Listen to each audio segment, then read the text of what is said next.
मग त्या दिवसपासून ते बॅकवर्ड कसे झाले आणि केव्हा झाले ते तेव्हा ना बाकीचं पण नव्हतं.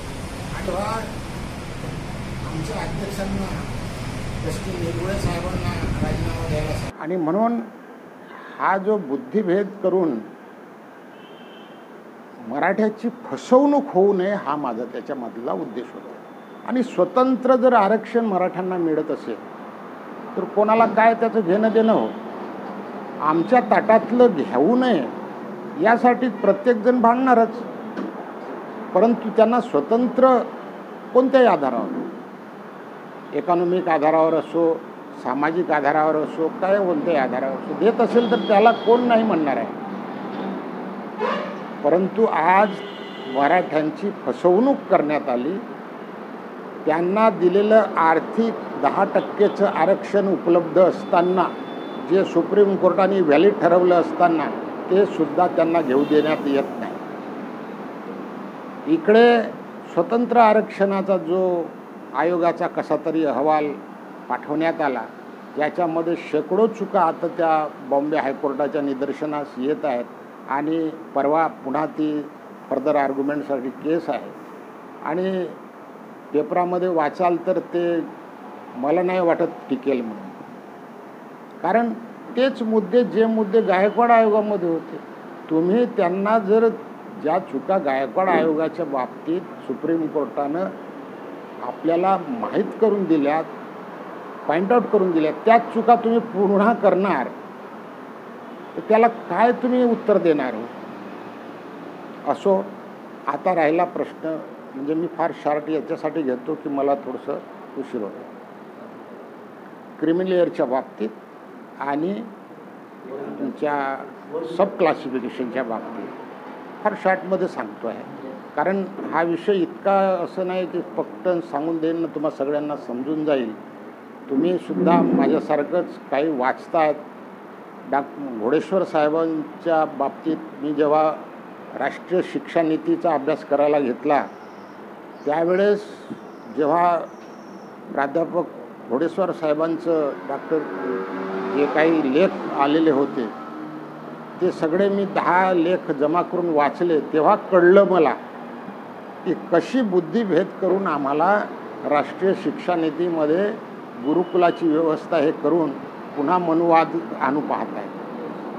कारण हे जे काही आहे हे सरळ मार्गाने लढाई करणारी माणसं नाही आहेत आणि करू शकत नाही. ते आमच्या सरळ मार्गाने ते गाईचं कातडं अंगावर ठेवून आतमध्ये हा लांडगा पुढं चालत आहे, हे वस्तुस्थिती. त्यांना सरळ आम्हाला फाईट देण्याची त्यांची हिंमत नाही. तर मग ते काय करतात, आमच्यामधलेच तोडफोड राजकारण इंग्रजाची नीती वापरतात. स्वतः कधी या स्वतंत्रता मिळवण्यासाठी यांनी 5 पैशाची मदत केली नाही, 5% मदत केली नाही. ते आता 100% स्वतंत्रतेचा उपभोग घेत आहे.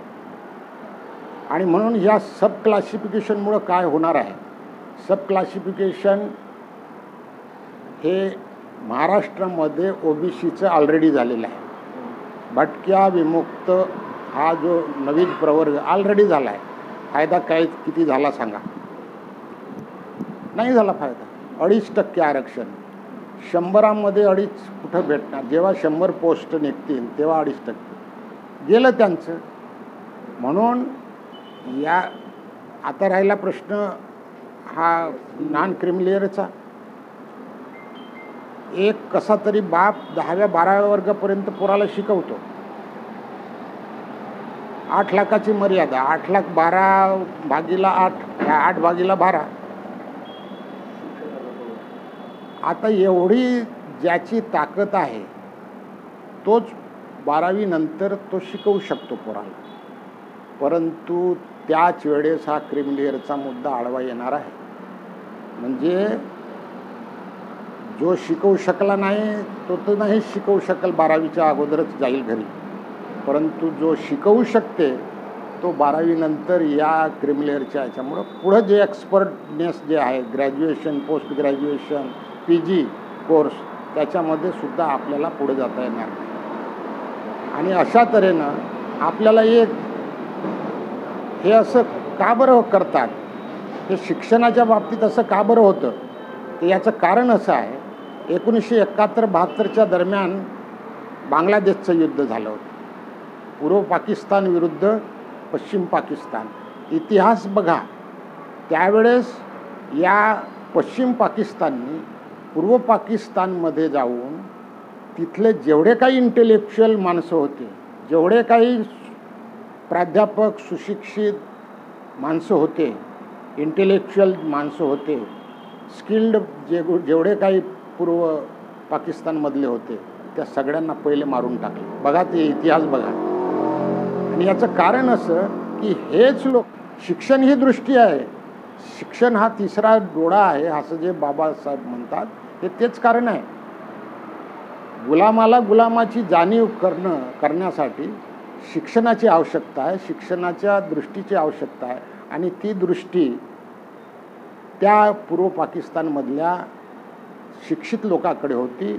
त्या सगळ्या विद्यापीठातलं सगळे जेवढे काही प्राध्यापक हे यांचे संहार केला त्याने, जे विरोधातले होते. कारण काय? कारण ते लोक ती दृष्टी सामान्य लोकांपर्यंत पोचवू शकत होते. आणि म्हणून आपल्यामध्ये अशा तऱ्हेनं बुद्धिभेद करून हे कसं चांगलं आहे हेही पटवून देण्याचा सब क्लासिफिकेशनच्या बाबतीत आम्हाला सांगण्यात येणार आहे, आणि तेही आमच्याच लोकांकडून. म्हणून सावध व्हा. हे राज्य गोरगरिबाचं नाही आहे, हे राज्य मागासवर्गीयाचं नाही आहे. राज्य बदलवणं आवश्यक ठरते. धन्यवाद. जय भीम. जय भीम. तथागत भगवान बुद्ध, परमपूज्य विश्वरत्न डॉक्टर बाबासाहेब आंबेडकर, भारतीय राज्यघटनेचे रयतेचे राज्य ज्यांनी केलं असे छत्रपती शिवाजी महाराज, गाडगे महाराज, महात्मा ज्योतिबा फुले या सर्व महामानवांना मी माझ्या शेवटच्या श्वासापर्यंत अभिवादन करते.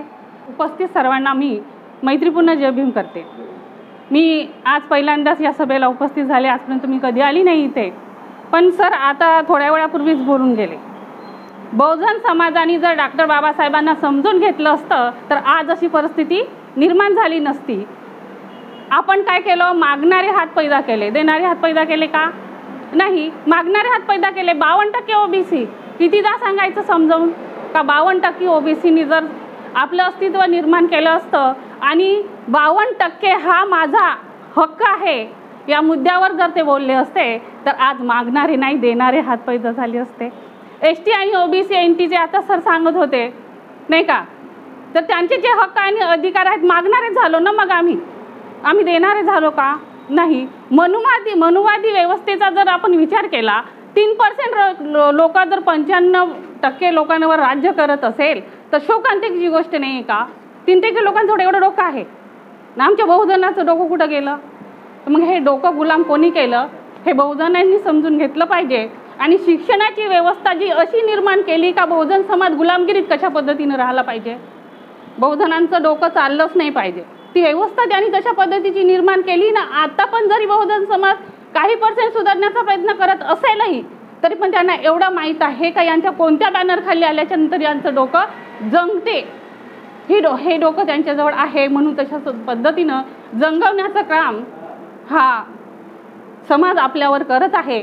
तर याच्यासाठी एकच होऊ शकते, प्रत्येक माणूस हा 95% जर एकत्र येऊन जर यांच्यावर भारी पडला तरच तुम्ही आपल्या काहीतरी चांगलं करू शकता. अन्यथा शिक्षणाच्या बाबतीत असू द्या, कोणत्याही बाबतीत असू द्या, तुम्हाला कधीही ते समोर जाऊ देणार नाही. एका भाषणात एका शर्मा नावाच्या लेडीजनी म्हटलं होतं नाही का, पायातली जुती हे पायातच ठेवली पाहिजे है ना. त्यांना जर डोक्यावर चढवण्याचा प्रयत्न केला तर एक दिवस असा येईल का ते चप्पल तर जावत आहे आमच्या डोक्यावर बसण्याचा प्रयत्न करतील. म्हणजे त्यांची दूरदृष्टी किती असते, आमची असते का तशी? मग तशा पद्धतीची दूरदृष्टी पहिले निर्माण करा. आपण सत्ता हस्तगत करायला काहीच वेळ लागत नाही. आपल्याच वर्षावर ते सत्ता हस्तगत करत आहेत, हे वस्तुस्थिती आहे. तरी पण आमचा समाज का बरं समजून घेत नाही? बाबासाहेबांनी जर विशिष्ट लोकांसाठी कार्य केलं असतं तर त्यांनी म्हटलं असतं ठीक झालं, पण बाबासाहेबांनी ओबीसीसाठी सर्वात पहिलं कलम टाकली ना. हे का विसरते ओबीसी समाज?